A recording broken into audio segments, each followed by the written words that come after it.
Memleket mi, yıldızlar mı, gençliğim mi daha uzak? Kayınların arasında bir pencere sarı sıcak.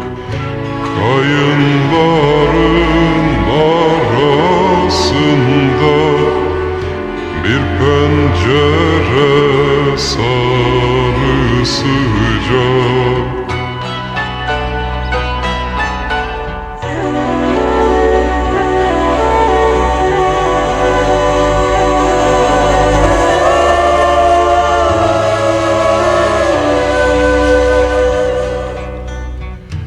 Ben oradan geçerken biri amca dese gir içeri.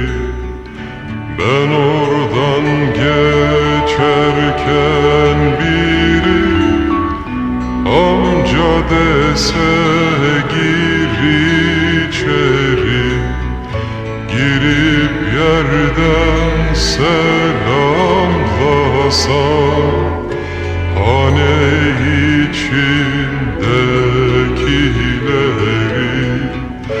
Girip yerden selamlasam hane içindekileri.